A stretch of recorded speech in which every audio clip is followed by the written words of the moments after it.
तो आ गए आप। स्वागत है आपका आज के हमारे वीडियो में। आज हम पढ़ेंगे 9th क्लास की बिहाइव की बुक का चैप्टर सेकंड, जिसका नाम है साउंड ऑफ म्यूजिक। इसमें 2 स्टोरीज हैं। तो आज की वीडियो में हम पहली पढ़ने वाले हैं, जो है Evelyn Glennie listens to sound without hearing it. पहले चैप्टर की वीडियो भी ऑलरेडी अपलोडेड है, तो उसका लिंक भी आपको आई बटन में डिस्क्रिप्शन मिल जाएगा, वहाँ से जाकर उसको देख सकते हैं। और साथ साथ ये जो चिड़िया रानी है, ये आपसे कुछ कह रही हैं।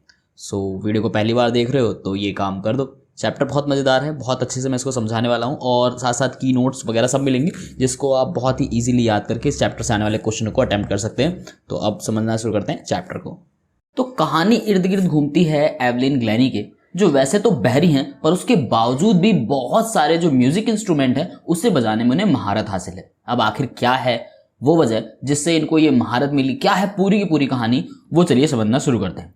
Evelyn Glennie is a multi percussionist, जो बहुत सारे ताल वादक बजा सकती हैं। She has attained mastery over almost 1000 musical instrument, जिन्होंने हजारों म्यूजिक इंस्ट्रूमेंट के ऊपर मास्टरी हासिल की है उन्हें बजाने में, डिस्पाइट बीइंग हियरिंग इम्पेयर्ड, मतलब सुन ना पाने के बावजूद भी। She learn to feel the music through the body instead of hearing it through the ears. उन्होंने म्यूजिक को कानों की जगह शरीर से सुनने की क्षमता हासिल करी है। उन्होंने सीखा कि कैसे बिना कानों के भी हम अपनी बॉडी से म्यूजिक को, आवाज़ों को सेंस कर सकते हैं, फील कर सकते हैं। है ना कमाल की चीज़। आप भी ऐसा करते हैं। जब आपके घर में अचानक सडनली लाइट चली जाती है और बिल्कुल अंधेरा हो जाता है, तो उस दौरान आप मुझे कमेंट में बताना कि आप आंख खोल के ज़्यादा अच्छे से चल पाते हो या आंख बंद करके। तो आप आंख बंद करके बहुत अच्छे से चल पाते हैं, मैं जानता हूँ, यह हम सभी के अंदर नेचुरली है। ऐसा हम क्यों कर पाते हैं? क्योंकि हम उस वक्त अपनी आंखों से ज़्यादा अपने शरीर की जो बॉडी सेंस है, पैर जो है, इस पे हम अंदाजा लगाते हैं, क्योंकि हम अपने घर की चीज़ों से वाकिफ़ होते हैं। तो समझ रहे हैं ना कि बिना आंखों के भी आप देख तो सकते हैं, लेकिन ये थोड़ा सा फनी है। लेकिन हाँ, ऐसा हो सकता है कि अगर हम उसकी पहले से प्रैक्टिस करके बैठे हो तो। आगे क्या है? When Evelyn was 11 years old, जब एवलिन 11 साल की थी, it was discovered that she had lost her hearing power due to nerve damage. तभी ये पता चल गया था कि नर्व डैमेज के कारण, उनकी नसों की कुछ दिक्कतों के कारण उनकी जो सुनने की क्षमता है वो जा चुकी है। The specialist advised that she wear hearing aids and to be sent to the school for the deaf. और जो स्पेशलिस्ट हैं, जो विशेषज्ञ हैं, वो ये सलाह देते हैं कि उन्हें हियरिंग एड्स, वो जो कानों में सुनने वाली मशीन होती है, राइट, उसे पहनना चाहिए, और जो बहरों के लिए स्कूल होते हैं वहीं उन्हें भेज देना चाहिए। ऑन द कॉन्ट्रेरी, उनके विरोध करती है एवलिन उसका। Evelyn was determined to lead a normal life. Evelyn इस बात को लेकर बहुत दृढ़ संकल्प थी कि उन्हें एक सामान्य जिंदगी जीनी है, and follow her interest in music. और उनका जो इंटरेस्ट था, जो उनकी रुचि थी, वो म्यूजिक थी, और वो उसको फॉलो करना चालू करती हैं, उसमें आगे बढ़ना चालू करती हैं। All through she was discouraged bye her teacher. जब भी उनके जो टीचर्स हैं ज़्यादातर, वो उनको डिस्करेज करते हैं, हतोत्साहित करते हैं, कहते हैं कि तुमसे ना हो पाएगा। Her potential was noticed by master percussionist Ron Forbes. उनके अंदर की जो क्षमता है उसे नोटिस किया जाता है, उसे पहचाना जाता है मास्टर परक्यूशनिस्ट रॉन फॉब्स के द्वारा। नाम आपको ये याद रखना है। He guided Evelyn to feel music some other way than to hear it. वो मार्ग दिखाते हैं, वो गाइड करते हैं, वो समझाते हैं एवलिन को कि तुम्हें कानों के अलावा बाकी किसी और तरीके से इस म्यूजिक को समझने की कोशिश करनी होगी। दिस वर्कड वेल, और ये बहुत अच्छे से काम कर जाता है for Evelyn. She realised that she could sense different sound through different parts of her body. और वो ये महसूस कर पाती हैं कि वो अलग अलग साउंड को अपने बॉडी के अलग अलग पार्ट से महसूस कर रहा है। तो है ना खुशी की बात कि एवलिन को ये पता चल गया कि वो बिना कानों के भी म्यूजिक को सुन सकती हैं अपने शरीर के अलग अलग हिस्सों से।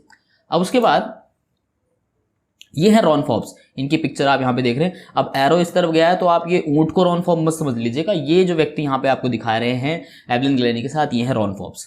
सो once she had overcome this hurdle, एक बार जब उन्होंने इस बाधा पर काबू पा लिया, बाधा क्या, ना सुन पाने की, Evelyn began her career in music. So उसके बाद उन्होंने अपना जो भविष्य है वो बनाना चालू किया, किसके अंदर, म्यूजिक में। She got admission in Royal Academy of Music London. उन्होंने दाखिला लिया Royal Academy of Music London में, and scored the highest marks in the history of academy. और उस अकेडमी की हिस्ट्री में सबसे अधिक अंक प्राप्त किए।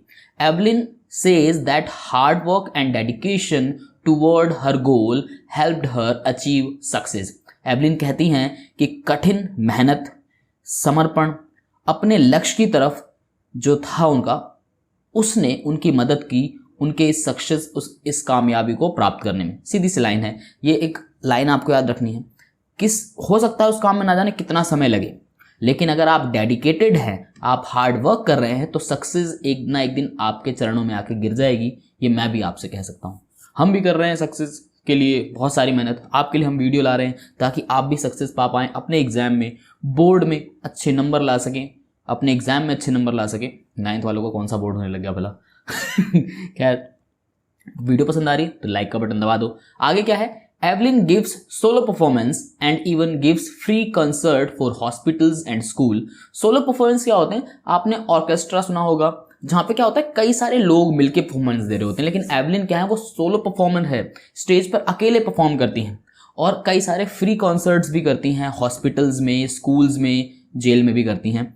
ठीक है। इन द ईयर 1991 में she won a Royal Philharmonic Society prestigious soloist of the year award. ये अवार्ड भी उनको 1991 में मिला था। अब मैं इसकी हिंदी नहीं बताने वाला हूँ, बट आपको ये ऐसे का ऐसे याद रखना पड़ेगा। ठीक है। Evelyn story is an inspirational for the differently abled who are motivated to fulfil their dreams as she did. Evelyn की जो कहानी है वो एक इंस्पिरेशन है, प्रेरणा है इन डिफरेंटली एबल्ड, जिनको दिव्यांग हम कहते हैं, जिसको हम पहले हैंडीकैप्स कहते थे, बट वो स्पेशली वो दिव्यांग हैं, उनके वो कुछ एक हिस्सा भगवान ने छीना है तो उन्हें किसी दूसरे हिस्से से उन्हें एक स्पेशल पावर दी गई है। जैसे कि हम एवलिन को देख पाते हैं कि कानों से सुनने की क्षमता भले ही छीन ली हो, बट उसके बावजूद भी कोई जो व्यक्ति सुन ना सकता हो वो संगीत सुन पाता हो, वो उसे बजा पाता हो, और वो भी बहुत ही शानदार तरीके से। तो ये एक प्रकार से प्रेरणा है, जो एवलिन है वो प्रेरणा है। ठीक है। उनके लिए ये मोटिवेट करती हैं ताकि लोग भी अपने सपने देख सकें और उन्हें पूरा कर सकें। यहीं पर एक जो मैसेज है मैं भी आपको देना चाहूँगा कि जब तक लोग आपको कहते हैं कि आपसे ये नहीं हो पाएगा, तब तक नहीं माना जा सकता, लेकिन अगर आप खुद मान लें कि ये नहीं हो सकता, तब तो वो हो ही नहीं सकता। ठीक है। ठीक है।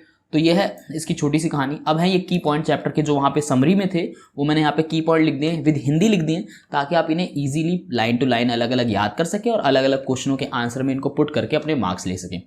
लाइनें वही हैं बिल्कुल की। This lesson is about Evelyn Glennie, the world's most sought after multi-percussionist. The Evelyn Glennie was 8 when her hearing disabilities was noticed for the first time by her mother. यहाँ पे नीचे उसकी हिंदी लिखी हुई है कि वो 8 वर्ष की थी जब उनकी सुनने की अक्षमता की तरफ उनकी माँ का ध्यान पहली बार गया। When she was 11, it was discovered that her hearing was severely impaired as a result of gradual nerve damage. जब वो 11 वर्ष की थी तब ये पता चल गया कि नस की क्षति के कारण उनके सुनने की क्षमता जो है वो धीरे धीरे खत्म हो रही है। She wanted to live normal life and pursue her interest in music, but most of her teacher discouraged her. वो एक सामान्य जीवन जीना चाहती थी, अपनी संगीत में रुचि थी उनकी, लेकिन जो अधिकतर उनके अध्यापक थे, जो टीचर्स थे, उन्होंने उनको हतोत्साहित किया, डिस्करेज किया। Percussionist Ron Forbes spotted her potential and trained Evelyn to sense the music through the different parts of her body. जो ताल वादक रॉन फॉब्स थे उन्होंने उसकी क्षमता को पहचाना, उनके पोटेंशियल को पहचाना और उनको शरीर के अलग अलग हिस्सों से संगीत को महसूस करने के लिए ट्रेन किया। She had learned to open her body and mind to sound the vibration. उन्होंने आवाज और कंपन को अपने शरीर और मस्तिष्क से महसूस करना सीखा। By the time she was 16, she had sheer determination to make music her life and worked hard. जब वो 16 की हो गई तो उस बात को लेकर वो बिल्कुल दृढ़ संकल्प हो गई थी कि अब उन्हें संगीत में ही अपना जीवन बनाना है और उसके लिए उन्होंने कड़ी मेहनत करनी है। She auditioned for the famous Royal Academy of Music and scored the highest mark in the history of Academy. उन्होंने रॉयल अकेडमी ऑफ म्यूजिक में ऑडिशन दिया और उस अकेडमी के इतिहास में सबसे अधिक अंक प्राप्त किए। In 1991, she back to Royal Philharmonic Society of prestigious soloist of the year award, जो कि मैं आपको पहले ही बता चुका हूँ। She was a workaholic. यहाँ पे apart from her regular concert she gave free concert in prisons and hospitals to classes for young musicians.